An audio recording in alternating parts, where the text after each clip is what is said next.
নমস্কার। আজ শিবরাত্রি। শিবকে কেন্দ্র করে ছেলেবেলা থেকে আমাদের জানা একটা পর্যায়ক্রম আছে। আমাদের মায়েরা, বোনেরা, পাশের বাড়ির কাকিমা, মাসিমা, পিসিমা, বৌদি, বোন সকলকেই দেখতাম এই নির্দিষ্ট দিনে স্নান করে খোলা চুলে শিব মন্দিরে গিয়ে শিবের মাথায় জল ঢালতে। হাতে থাকতো বেল, কারোর হাতে আকন্দ ফুল, কারোর হাতে বেল পাতা, কারোর ঘটিতে দুধ, নানান রকম।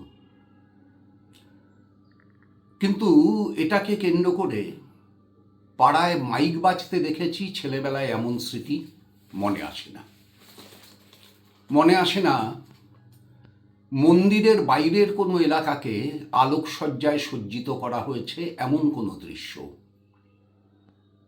কিন্তু আজ সকালে পাড়ার রাস্তায় আর এই দুপুর পেরিয়ে বিকেলে বড়নগর থেকে বিরাটি আসবার পথে অজস্র জায়গায় প্রায় দুর্গাপূজার মতো করে মন্দিরকে ঘিরে রাস্তায় আলোকসজ্জার বাহারি আয়োজন দেখলাম। প্রায় সবকটা লাইট পোস্টের চোঙে মাইক বাঁধা আছে। সত্যম শিবম সুন্দরম থেকে শুরু করে হর হর মহাদেব, আরও নানান হিন্দি গান বাজছে, বাংলা চটুল গান বাজছে। কেমন একটা প্রশ্ন জাগলো মনে। আচ্ছা, শিবরাত্রিটা কবেকার উৎসব? কি বলছে আমাদের পুরাণ? আগ্রহ জাগলো পুরাণের পাতা উল্টোনোর। দেখলাম আমাদের পুরাণ বলছে ফাল্গুন মাসের শুক্ল চতুর্দশীতে শিব জ্যোতির্লিঙ্গ রূপে আবির্ভূত হয়ে ব্রহ্মা এবং বিষ্ণুর দেমাককে, অহংকারকে চূর্ণ করেছিলেন। তাই এই দিন শিবরাত্রি। আবার আরেকটা পুরাণ বলছে সমুদ্র মন্থনে যে অমৃত এবং বিষ উঠে এসেছিল, স্বর্গের দেবতারা যে অমৃতটা পান করে চলে গেছিলেন, বিষটা রেখে গেছিলেন শিবের জন্য। শিব সেই বিষটা গলায় নিয়েছিলেন, কিন্তু গেলেননি, অগ্রাণনি। তিনি সেটা কণ্ঠে ধারণ করেছিলেন এবং নীলকণ্ঠ নামে বিভূষিত হয়েছিলেন।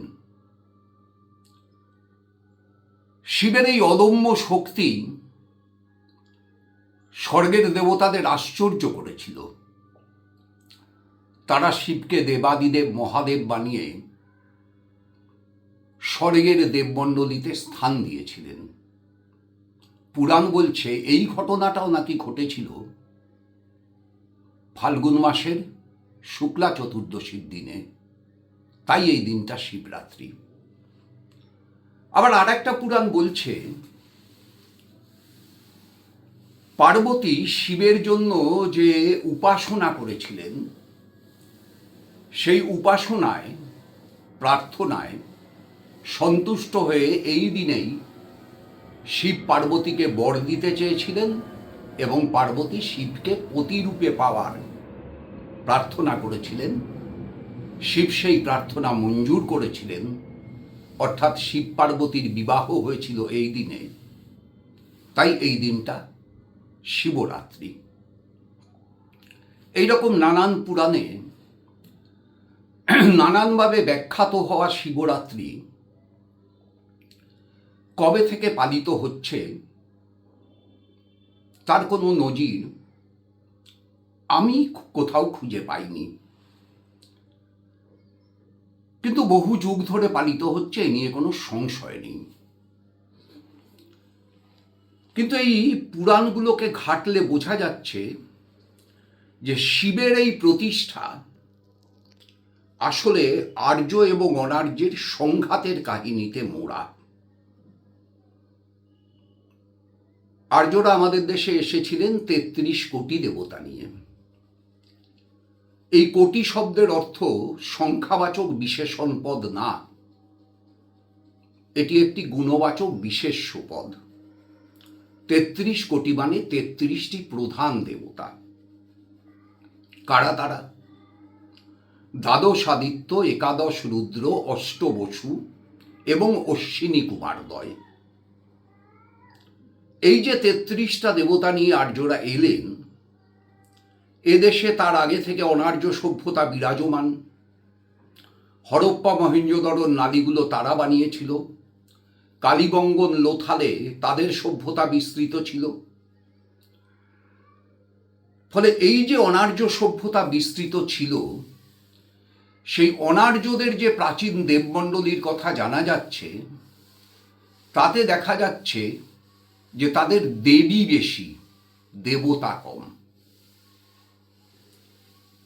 দেবতা মাত্র দুটো, প্রধান দেবতা শিব, দ্বিতীয় প্রধান দেবতা গণেশ। বাকি সবাই দেবী, মনসা, শীতলা, কালী। আমরা কমনলি জানি যে একটা সংস্কৃতি, একটা সভ্যতা আর একটা সংস্কৃতি, একটা সভ্যতার সঙ্গে মিশলে তার ভিতর সংঘাত হয়, তার ভিতর মিলন হয়, মিলনের ফলে মিশ্রণ হয়, মিশ্রণের ফলে নতুন সংস্কৃতি জন্মায়।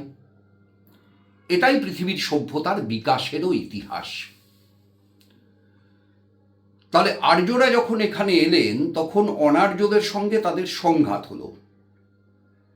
এই সংঘাতেরই কাহিনী রামায়ণ। আর্য রাম, অনার্য রাবণ, আর্য রাম, অনার্য তারকা, আর্য রাম, অনার্য শূর্পণখা। এই সংঘাতের কাহিনী আমাদের প্রাচীন সাহিত্যে, সংস্কৃতিতে নানানভাবে ছড়িয়ে আছে। এই সংঘাত থেকে নতুন সংস্কৃতি জন্মেছে। যেমন শিব আর্য দেবমণ্ডলীতে স্থান পেয়েছেন, তেমন চাঁদ সদাগর মনসাকে বাহাতে ফুল দিয়ে পুজো করেছেন। ডান হাতে দেননি মানে মানেননি, বাহাতে দিয়েছেন মানে স্বীকার করেছেন। অর্থাৎ সংঘাতটা বিরাজমান ছিল, এবং সভ্যতার ইতিহাসই হচ্ছে সংঘাতের ইতিহাস। আমাদের ভারতবর্ষের প্রাচীন সংস্কৃতিতে এই রকম অজস্র কাহিনী আমরা খুঁজে পাই। এটা দুর্ভাগ্য বলেই আমার নিজের কাছে মনে হয় যে আমাদের প্রাচীন সংস্কৃতির বস্তুনিষ্ঠ বিশ্লেষণ এবং সেই বিশ্লেষণের মধ্য দিয়ে যুক্তিগ্রাহ্য সিদ্ধান্তে পৌঁছনোর চর্চা, প্রবণতা, প্রয়াস যে মাত্রা পাওয়া উচিত ছিল সে মাত্রা পায়নি। হয়তো সেই কারণেই সেই প্রাচীন সংস্কৃতির রূপকগুলোকে যুক্তিনিষ্ঠভাবে পর্যালোচনা না করে তাকে আধ্যাত্মিকতার মোড়কে আবৃত করে রেখে সেটাকে আধ্যাত্মিকতার ইতিহাসের সঙ্গে জড়িয়ে দিয়ে আজকে তাকে ইতিহাসের মর্যাদা দেওয়ার অপচেষ্টা বা অপপ্রয়াস চলছে। ধরুন রামায়ণের কথাতেই যদি আসি, তাহলে রামায়ণ এই শব্দটা ব্যাকরণের দিক থেকে কি? এটা একটা বহুব্রীহি সমাস। কি তার ব্যাখ্যা? রাম অর্থাৎ রামা, এই রামা শব্দের অর্থ হচ্ছে কৃষি। রাম বা কৃষি, শ্রী বা অয়ন হয়েছে যার, তাই হচ্ছে রামায়ণ। এবার রামায়ণের উৎস খুঁজতে গেলে দেখছি যে রামাহুর নামে আবেস্তা সভ্যতায় একজন দেবতা ছিলেন। যে রামাহুরের রামটা এসে গেল হচ্ছে আর্য সভ্যতায়, আর হুরটা অসুর হয়ে চলে গেল অনার্যদের নামকরণে। বাল্মীকির রামায়ণে বাল্মীকি রামের গাত্রবর্ণের ব্যাখ্যা করছেন নবদুর্বাদল শ্যাম। আচ্ছা, এটা তো আর্যদের গাত্রবর্ণ হতে পারে না। আর্যদের গাত্রবর্ণের উত্তরাধিকার পাঞ্জাবিরা, কাশ্মীরিরা, একেবারে উত্তর ভারতীয়রা, গৌড়বর্ণ। কিন্তু বাল্মীকি তো রামকে বলছেন নবদুর্বাদল শ্যাম। কিসের রং? রবীন্দ্রনাথ রামের গাত্রবর্ণকে বলছেন অভ্র শ্যাম। কিসের রং? রাম যদি রামা মানে কৃষি তার থেকে এসে থাকে, এবার রামায়ণের আরেকটা অধ্যায় যদি চলে যান তাহলে দেখবেন বিশ্বামিত্র মুনি তার তপবন রক্ষা করবার জন্য, অর্থাৎ তারকা রাক্ষসীকে তাড়ানোর জন্য দশরথের কাছ থেকে রামকে নিয়ে চলে গেলেন। দশরথ সঙ্গে হাতি ঘোড়া দিতে চাইলেন, সৈন্য সামন্ত দিতে চাইলেন। বিশ্বামিত্র বললেন কিচ্ছু লাগবে না, রাম একাই শত্রু হনন করতে পারবে। দশরথ মেনে নিলেন। শেষ পর্যন্ত লক্ষ্মণ গোধরলেন তিনি সঙ্গে যাবেনই, তাই লক্ষ্মণ শুধু রামের সাথে গেলেন, আর কেউ গেলেন না। তারকা রাক্ষসী তো বধ হলো। তাহলে বিশ্বামিত্র যে কারণে রামকে এনেছিলেন সেই কারণ শেষ। এবার তিনি রামকে ফিরিয়ে দেবেন অযোধ্যায়। কিন্তু মজা হলো বিশ্বামিত্র ফিরিয়ে দিলেন না। তিনি রামকে নিয়ে চলে গেলেন বিদেহরাজ জনকের রাজসভায়, যেখানে জনকের কন্যা সীতার স্বয়ম্বর সভা চলছে। একটা আশ্চর্য মিল আপনি খুঁজে পাবেন।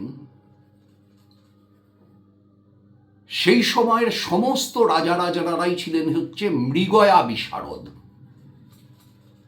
কিন্তু রাজর্ষি জনক মৃগয়া বিশারদ ছিলেন না, তিনি ছিলেন কৃষি বিশারদ।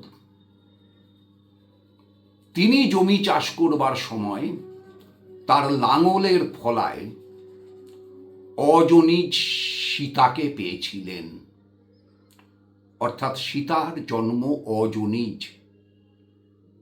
তাহলে এই সীতা কি কোনো নারী নাকি কৃষি ফসল? লাঙলের ফলায় কি জন্মায়? এবার আশ্চর্য, বাল্মীকির রামায়ণে, বাল্মীকি লিখে থাকুন বা রত্নাকরী লিখে থাকুন, মূল রামায়ণ যেহেতু বাল্মীকি রচনাকর বলা হয়, আমরা বাল্মীকি নামটাই ব্যবহার করছি। পণ্ডিতেরা বলেছেন তার প্রথম এবং বালকাণ্ড এবং সপ্তম কাণ্ড বাদে বাকি সবটা হচ্ছে একজনের রচনা। ধরে নিচ্ছি সেই একজন বাল্মীকি। এবার আদিকাণ্ড আর সপ্তম কাণ্ড বাদ দিয়ে আপনি যদি গোটা রামায়ণটা পড়েন তাহলে দেখবেন বাল্মীকি কোথাও রামকে দেবত্ব আরোপ করেননি, রাম কোথাও দেবতা সুলভ আচরণ করেননি।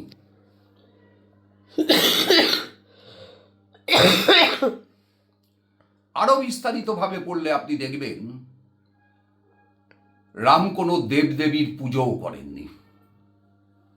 কেন? আসলে দেবদেবীর ধারণাটাই তখন ছিল না, দেবদেবীর কোনো মূর্তিরূপ তখন ছিল না। অনার্যদের মধ্যে থাকলেও আর্যদের মধ্যে ছিল না। ফলে দেবদেবীর মূর্তিরূপ না থাকায়, দেবদেবীর ধারণা না থাকায় দেবদেবীর পুজোরও কোনো প্রশ্ন আসে না। রাম তাই কোনো পুজো করেননি। কিন্তু সেই বিবাহ সভায় আকস্মিকভাবে মুনি বশিষ্ঠ এসে হাজির হলেন। কে আমন্ত্রণ জানিয়েছিলেন? বিদেহরাজ জনক জানাননি, বিশ্বামিত্র জানানোর কোনো প্রশ্ন নেই, কারণ তার সঙ্গে বশিষ্ঠের সম্পর্ক অত্যন্ত খারাপ ছিল। রাজা দশরথ বিশ্বামিত্রকে পছন্দ করতেন, বশিষ্ঠকে না, আর তিনি নিজেই জানতেন না, তার জানানোর কোনো প্রশ্ন নেই। তাহলে কোন কাকতালীয় ঘটনায় বশিষ্ঠ সেখানে এসে হাজির হলেন? শুধু হাজির হলেন না, বিবাহ সভায় বশিষ্ঠ রামকে ইক্ষ্বাকু বংশের সন্তান বলে ইক্ষ্বাকু বংশের রাজাদের নাম উচ্চারণ করে গেলেন। নিবিড় পাঠক দেখবেন বশিষ্ঠ যে নামগুলো উচ্চারণ করেছিলেন ইক্ষ্বাকু বংশের রাজাদের, তাদের সকলের নামের সঙ্গে সূর্যের সম্পর্ক আছে। সূর্য যে বিবিধ নামে ব্যাখ্যাত হয়েছেন, সেই সব নামগুলোই বশিষ্ঠ আরোপ করেছিলেন। এবার আরো সহজ হয়ে গেল, সূর্যের আলো। এবার নবদুর্বাদল শ্যাম কিংবা অভ্র শ্যাম, আসলে ওটা একটা মেঘের রং। আরো নির্দিষ্ট করলে বললে মৌসুমী বায়ুর যে মেঘ, সেই মেঘের রং। মৌসুমী বায়ুর যে মেঘ, সেই মেঘের বৃষ্টি। যে কোনো কৃষককে জিজ্ঞেস করলে বলবে ফসল চাষের বৃষ্টি। তাহলে সেই ফসল চাষের প্রতীক যদি রাম হন, আর অজনিজ সীতা যদি ফসলের প্রতীক হন, তাহলে এই গোটা ঘটনাটা ভারতবর্ষের কৃষির বিকাশের সূত্রগুলোকে নির্ণীত কিংবা চিহ্নিত করে। সেক্ষেত্রে রাম হয়ে যান কৃষি বিকাশের নায়ক। আমাদের কিন্তু তিনটে রাম। একটা রাম তীরধনুক হাতে অনার্যদের জমি থেকে তাড়িয়েছিলেন, অর্থাৎ জমি আর্যদের দখলে এনেছিলেন। যেমন এখন নরেন্দ্র মোদী আদানির জন্য জমি দখলে আনছেন, সেই জমির উৎপাদিত খনিজ নিয়ে আদানিদের ব্যবসা করতে দেওয়ার জন্য, আম্বানিদের ব্যবসা করতে দেওয়ার জন্য। দ্বিতীয় রাম পরশুরাম কুঠার হাতে সেই দখলীকৃত জমির জঙ্গল চাষ করেছিলেন, জঙ্গল সাফ করেছিলেন। আমার মতে পরশুরাম কোনো ব্যক্তি নন, পরশুরাম একটা গোষ্ঠীর নায়কের নাম। অজস্র গোষ্ঠী যারা জঙ্গল কাটার কাজ করত, তাদের প্রত্যেকের নায়কের নাম পরশুরাম। আর শেষ করলেন হচ্ছে বলরাম, যিনি হল কিংবা লাঙল বহন করছেন। অর্থাৎ জমি দখল হচ্ছে, জমি পরিষ্কার হচ্ছে, জমিতে চাষ হচ্ছে, কৃষি বিকশিত হচ্ছে। এই কৃষি বিকাশে যা আর্যদের করায়ত্ত ছিল না, যা অনার্যদের করায়ত্ত ছিল, এখানে আর্য অনার্য সংঘাতের মধ্যে আর্য অনার্যের সংস্কৃতির মিলনকেও নিয়ে আসতে হবে, না হলে বিকাশটা হবে না। ফলে সেই বিকাশের কাহিনী। অনার্যদের প্রধান দেবতা শিবকে মানতে হবে আর্যদের, কারণ তাদের কৃষি শিক্ষা চাই। অনার্যদের প্রধান দেবতা শিবকে মর্যাদা দিতে হবে আর্যদের, না হলে অনার্য বিশাল বাহিনীকে কৃষির কাজে তারা ব্যবহার করতে পারবে না শ্রমিক হিসাবে। ফলে আর্য অনার্য সভ্যতার মিলনের মধ্য দিয়ে এই বিকাশ যখন হচ্ছে, সেই সময়ে শিবের সঙ্গে আর্যদের সংঘাতের কাহিনীগুলো বড় হয়ে সামনে আসছে। সেটা সমুদ্র মন্থন, সেটা ব্রহ্মা বিষ্ণুর অহংকারকে চূর্ণ করা, সেটা পার্বতীর প্রার্থনায় সাড়া দেওয়া, এই সব কিছুকে মিলে